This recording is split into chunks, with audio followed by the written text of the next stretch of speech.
Hello বন্ধুরা, চলে এসেছি আবার নতুন এক রেসিপির সাথে তোমাদের সামনে। আজকে এসেছি আমি বাঁধাকপির রেসিপি নিয়ে। আশা করছি তোমাদের রেসিপিটি খুব ভালো লাগবে। তো বাঁধাকপির এই রেসিপিটি করার জন্য আমি বাঁধাকপিগুলো ভালো করে ঝুরি করে কেটে ধুয়ে নিয়েছি। আর এখানে কিছু মশলা নিয়েছি, 1 চামচ ধনে, 1 চামচ জিরে, 1 চামচ মৌরি, 1 চামচ রাঁধুনি, কয়েকটা এলাচ, দারচিনি আর একটা শুকনো লঙ্কা। এগুলো আমি শুকনো কড়াইয়ে একটু ভেজে নেব হালকা করে।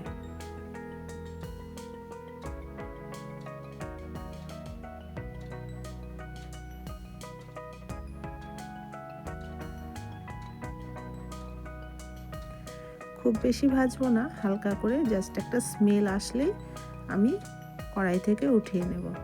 তো বন্ধুরা, আমি যেভাবে করে আজকে বাঁধাকপির রেসিপিটি করছি তোমাদের কাছে, তোমরা অবশ্যই কিন্তু বাড়িতে একবার ট্রাই করে দেখবে কতটা খেতে স্বাদ হয় এই রেসিপি।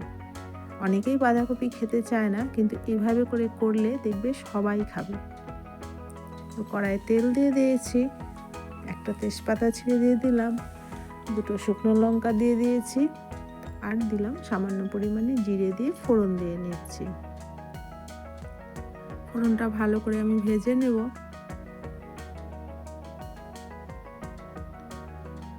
কিছু আলু আমি কেটে রেখেছিলাম, সেই আলুগুলো আমি এবার ভালো করে ভেজে নেব।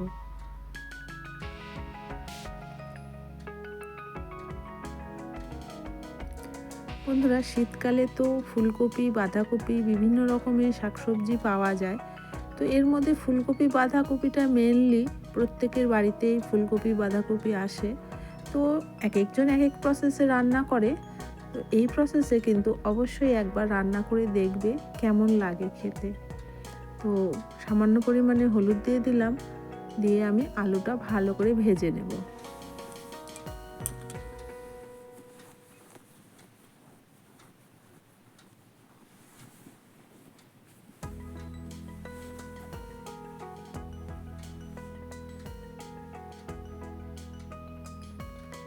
দিয়ে দিলাম 1 চামচ পরিমাণে আদা বাটা।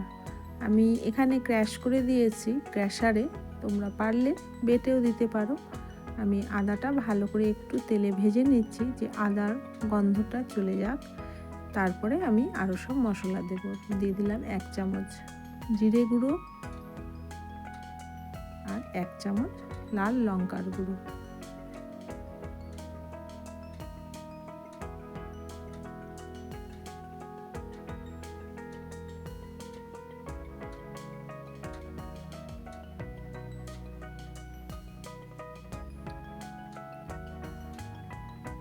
দিয়ে দিলাম সামান্য পরিমাণে জল দিয়ে আমি ভালো করে মশলাটাকে কষিয়ে নেব।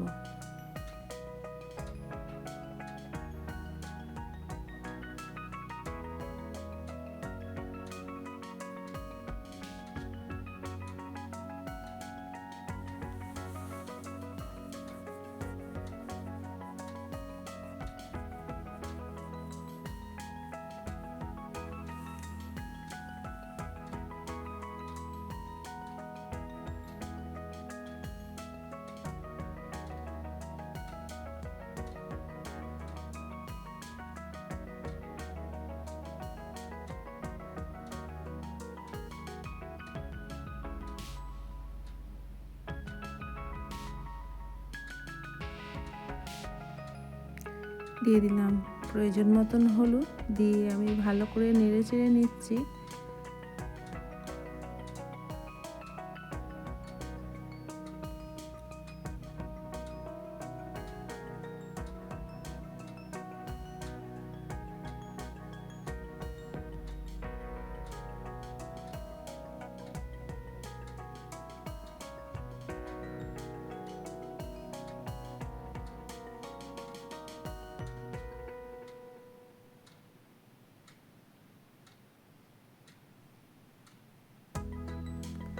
মশলা আমার প্রায় কষানোর মধ্যেই তেল ছেড়ে দিয়েছে।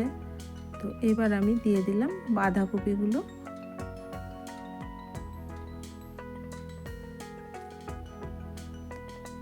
বাঁধাকপিগুলো দেখতে অনেক মনে হলেও রান্নার পরে একদম অল্প হয়ে যায়। তো এখন তো কড়াই ভর্তি হয়ে গেছে, একটু পরেই কিন্তু সব গলে কমে যাবে।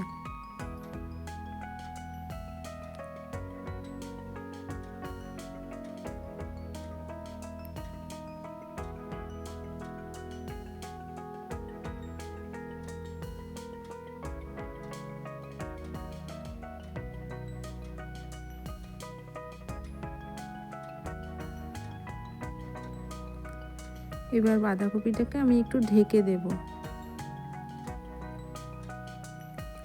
কিছুক্ষণ পরে ঢাকা উঠিয়ে নিলাম, নিয়ে মটরশুঁটি ছিলে রেখেছিলাম সেগুলো দিয়ে দিলাম, দিয়ে এবার একটু আস্তে আস্তে করে নেড়ে দেব।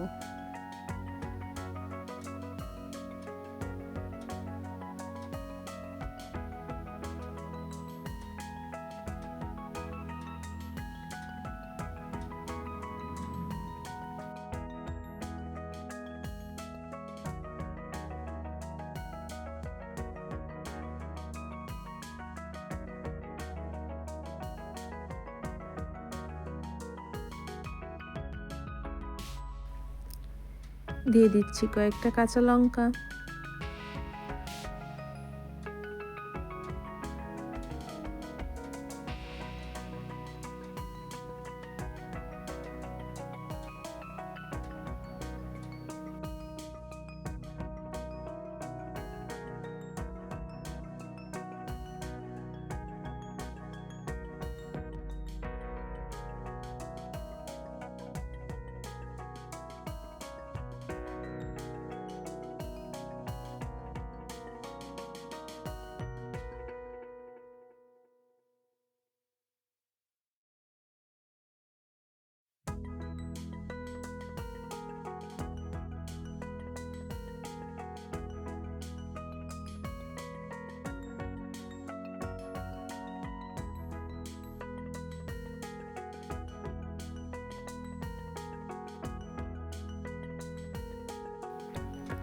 দিয়ে দিলাম প্রয়োজন মতন লবণ,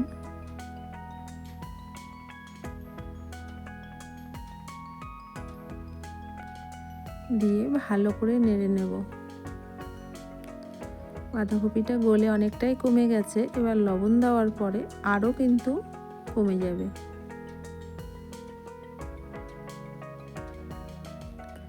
একটা টমেটো কেটে রেখেছিলাম সেটা দিয়ে দিলাম,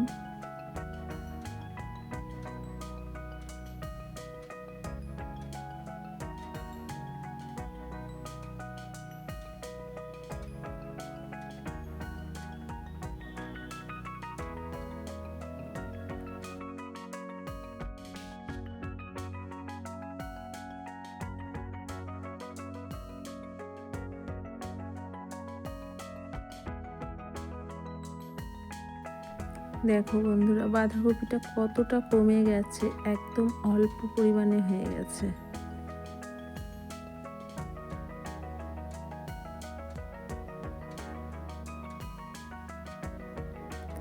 দিয়ে দিলাম সামান্য পরিমাণে চিনি।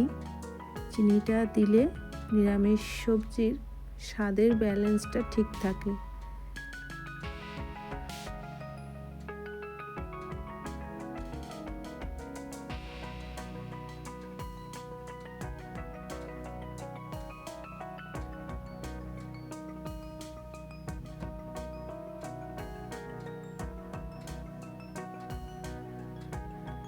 এবার আমি ভেজে রাখা যে মশলাগুলো ছিল সেগুলো গুঁড়ো করে রেখেছিলাম সেটা আমি দিয়ে দিলাম, দিয়ে ভালো করে আমি নেড়ে চেড়ে নিচ্ছি। তো বন্ধুরা এই বাঁধাকপির এতটাই স্বাদ হয়, না খেলে কিন্তু বুঝতে পারবে না। অবশ্যই একবার এই শীতে এইভাবে করে বাঁধাকপি একবার ট্রাই করে দেখবে। এতক্ষণ অবধি যেসব বন্ধুরা আমার ভিডিও দেখছো তাদেরকে অসংখ্য অসংখ্য ধন্যবাদ। নতুন কোনো বন্ধু যদি চ্যানেলে এসে থাকো তাহলে চ্যানেলটাকে সাবস্ক্রাইব করে দিও, অল বাটনটা প্রেস করে দিও বন্ধু। আর পুরাতন বন্ধুদের কাছেও আমার রিকোয়েস্ট যে পুরো ভিডিও দেখে একটা ভিডিও রিলেটেড কমেন্ট করে দিও। তোমাদের একটা মতামত আমাদের নতুন ভিডিও বানানোর জন্য মনে অনেকটা উৎসাহ বাড়ায়। তো আশা করছি তোমরা সবাই ভিডিও রিলেটেড একটা কমেন্ট করবে। আজকে তাহলে এতটুকুই। টাটা, সবাই ভালো থেকো, সুস্থ থেকো।